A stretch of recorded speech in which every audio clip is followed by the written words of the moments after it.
Hey, my name is Jared James Nichols, and this is me and my guitar. So I've been playing Les Pauls now for about the past 8 or 9 years, and I don't know, the shape just like called to me.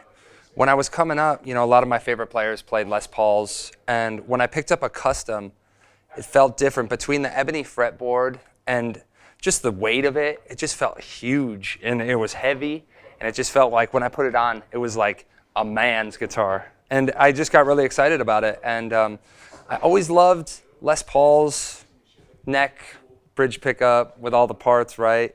But I never truly went to the neck pickup a lot because I play with my fingers.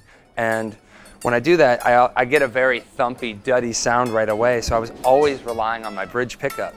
And for me, I just wanted to do something different and do something of my own. So I ended up getting a Les Paul fitted with a single P90 pickup. It was a custom shop. I'd found it on like reverb.com. And when I got the guitar, I remember the restriction of just having a single pickup and a volume and tone. It forced me to change the way that I played in order to get all the sounds. So when I got that guitar, it's like I had a new lease on life. Between the way I picked the attack, the vibrato, wherever I set my volume and tone knob, it was a huge deal. And it just kind of made playing a lot more fun because it pushed me in a different way. Instead of going in a solo and saying, come up here and then flip to my neck pickup, it was almost like I'd do like an old school way and I'd roll down my tone knob, right? So for me, this is like my lifeblood. The volume literally from 0 to 10, it's a huge deal, and the tone. And I've, taken this guitar and I've kind of just shaped it and crushed it into the way that I want it. This is an Epiphone. I started working with Epiphone, I would say a little less than a year ago. They introduced me to this one, which is the 1955 custom. It has a huge neck. It's like literally a baseball bat neck, and I love that. I love the huge neck. It has the jumbo frets, so they're bigger frets, so you can dig in a little more.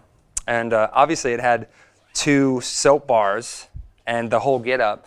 But basically I said, I love the way the single pickup feels, and I wanted to do that on this. And the big reason I did that in the first place, Leslie West from Mountain, he's one of my biggest guitar heroes, and he had his guitar set up with the Les Paul Junior. So it's like this is the marriage between a big custom and then obviously a junior. And the dog ear just came because I'm kind of crazy, but when I have a soap bar, it feels different when the screws are actually screwed into the pickup instead of the outsides. It's like a weird oscillation. So I just got like skeptical about it, and I was like, no, I need dog ears on everything. So I just literally put that on there, the dog ear. And I remember when I did it on my custom shop, I literally just screwed right into the top. And I remember when I did it, I was like, oh, I just didn't want to screw it up and scratch the top or anything. But it went good, and I just fell in love with it. The reason I do the wraparound on the bridge is because normally I use a wrap tail. And I'm really used to the wrap tail juniors because, like I said, I play with my fingers. And usually it's the thumb is like my downstroke, and then that is an up. And then to alternate, I just kind of do that, or I'll do the triplet thing. So, so that's like a triplet thing. And you can get all those,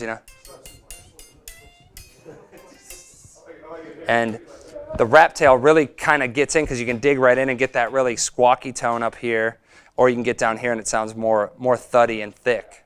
So I do the wrap tail because it just feels a little better for bending. It gives me a little more control, and it just gives it like a different kind of vibration too when you're playing. There's not so much tension on the strings, and I know a lot of guys, they're like, why do you wrap above the bridge? I don't know, man, it just feels better. But I do go through these bridges quite often. The strings start to eat into them. And then, it's a Seymour Duncan P90. I've used Seymour Duncan forever.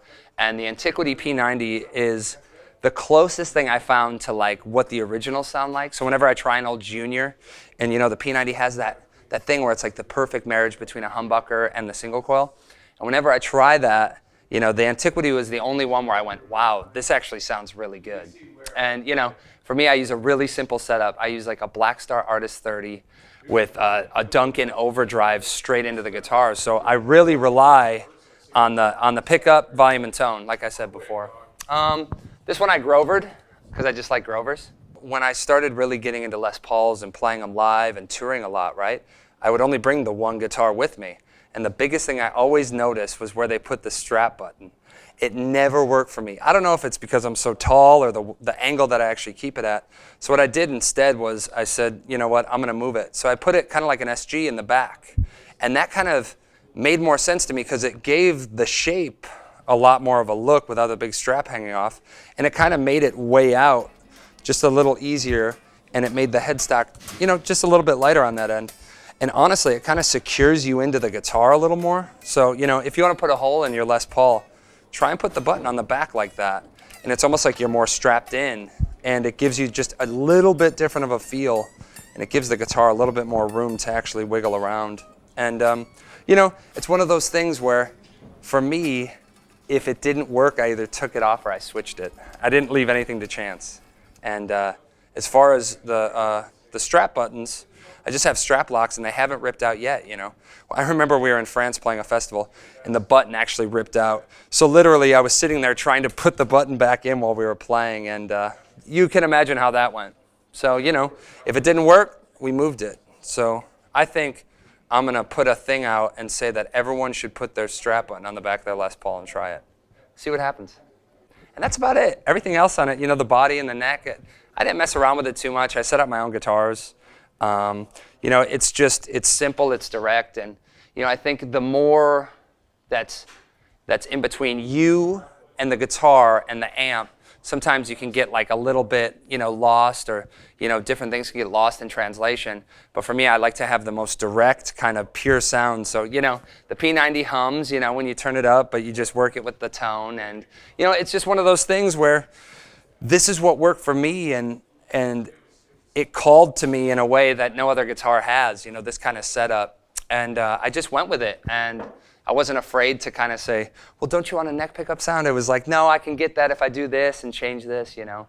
And it's one of those guitars that when I'm thinking about playing a riff or playing a solo or writing or whatever, I always envision like this.